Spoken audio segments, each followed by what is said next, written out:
صدقہ سے عمر میں اضافہ ہوتا ہے۔ رسول اللہ صلی اللہ علیہ وآلہ وسلم نے ارشاد فرمایا، مسلمان کا صدقہ اس کی عمر میں اضافہ ہوتا ہے اور بری موت سے بچاتا ہے، اور اللہ تعالیٰ اس کے ذریعے تکبر اور فکر کو زائل کرتا ہے۔ صدقہ قبر کی گرمی کو دور کرتا ہے۔ رسول اللہ صلی اللہ علیہ وآلہ وسلم نے ارشاد فرمایا، بے شک کسی شخص کا صدقہ اس کی قبر سے گرمی کو دور کر دیتا ہے اور قیامت کے دن اپنے صدقے کے سائے میں ہوگا۔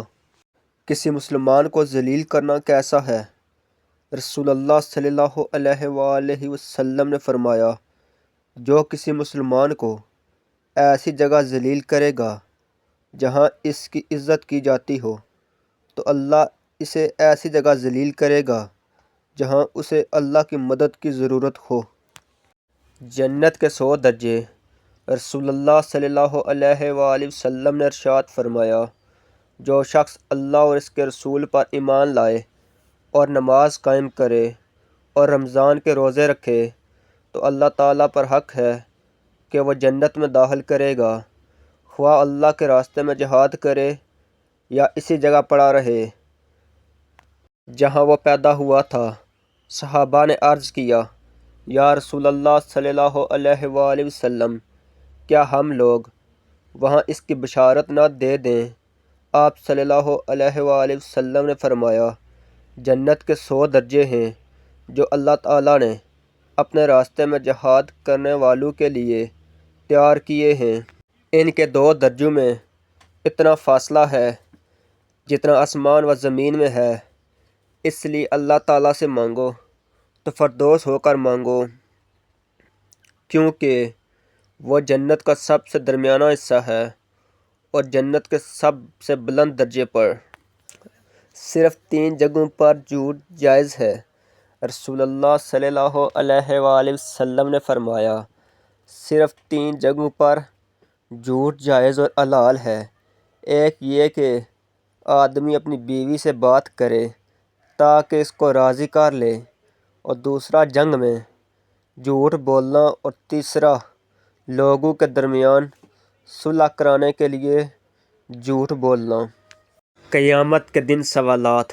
رسول اللہ صلی اللہ علیہ وآلہ وسلم نے فرمایا، انسان کے قدم قیامت کے دن اللہ کے سامنے اس وقت تک نہیں ہٹیں گے جب تک اس سے 5 چیزوں کے بارے میں سوال نہ کر لیا جائے۔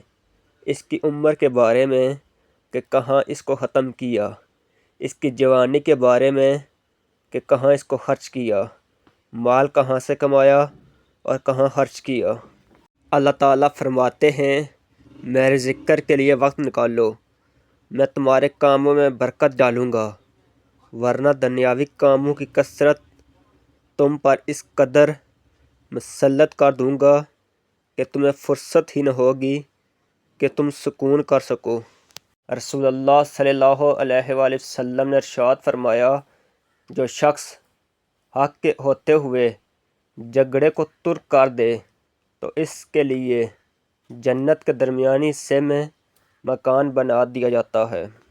رسول اللہ صلی اللہ علیہ وآلہ وسلم نے ارشاد فرمایا، سب سے بڑی زیادتی کسی مسلمان کو بے عزت کرنا ہے۔ ہر انسان کو یہ فکر تو ہے کہ میرے مرنے کے بعد میری اولاد کا کیا ہوگا، لیکن کسی کو یہ فکر نہیں کہ مرنے کے بعد میرا کیا ہوگا۔ نبی کریم صلی اللہ علیہ وآلہ وسلم نے ارشاد فرمایا، نصیحت وہ سچی بات ہے جسے ہم غور سے نہیں سنتے، اور غیبت وہ بدترین دھوکہ ہے جسے ہم پوری توجہ سے سنتے ہیں۔ رسول اللہ صلی اللہ علیہ وآلہ وسلم نے ارشاد فرمایا، جب تم میں سے کوئی دعا کرے تو اللہ کی حمد سے دعا کرے، پھر نبی صلی اللہ علیہ وآلہ وسلم پر درود بھیجے، پھر چاہے جو دعا کرے۔ حضور صلی اللہ علیہ وآلہ وسلم کی محبت۔ کل میں جھنڈا ایسے شخص کے ہاتھ میں دوں گا جو اللہ اور اس کے رسول سے محبت کرتا ہو اور اللہ اور اس کے رسول اس سے محبت کرتے ہیں۔ پھر وہ جھنڈا حضرت علی کو دیا گیا۔ نبی کریم صلی اللہ علیہ وآلہ وسلم نے جب فرمایا کہ ہمیرا میرے لیے بھی کچھ پانی بچا، تو سید عائشہ صدیقہ نے کچھ پانی پیا اور کچھ پانی بچا دیا۔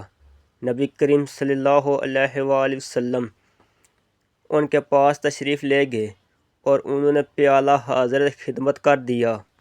حدیث پاک میں آیا ہے کہ جب نبی کریم صلی اللہ علیہ وآلہ وسلم نے وہ پیالہ ہاتھ میں لیا، آپ صلی اللہ علیہ وآلہ وسلم پانی پینے لگے تو آپ رک گئے اور سیدہ عائشہ صدیقہ سے پوچھا، ہمیرا تو نے کہاں سے لب لگا کر پانی پیا تھا؟ انہوں نے نشاندہی کی کہ میں نے یہاں سے پانی پیا تھا۔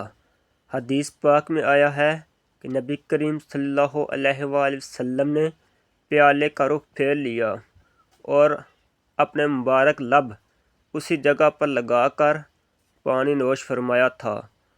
خاوند اگر اپنی بیوی کو ایسی محبت دے گا تو وہ کیوں گھر آباد نہ کرے گی؟ اب سوچئے کہ رحمت للعالمین تو آپ صلی اللہ علیہ وآلہ وسلم کی ذات مبارک ہے، آپ سید الاولین والآخرین ہیں، اس کے باوجود آپ صلی اللہ علیہ وآلہ وسلم نے اپنی اہلیہ کا بچا ہوا پانی پیا۔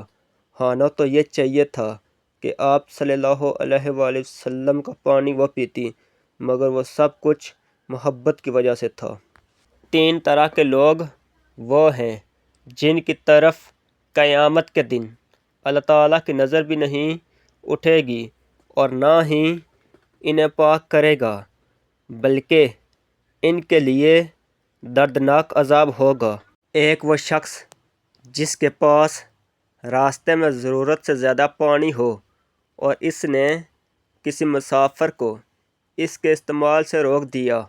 دوسرا وہ شخص جو کسی حاکم سے بیعت صرف دنیا کے لیے کرے گا، اگر وہ حاکم اسے کچھ دے تو وہ راضی رہے، اگر نہ دے تو خفا ہو جائے۔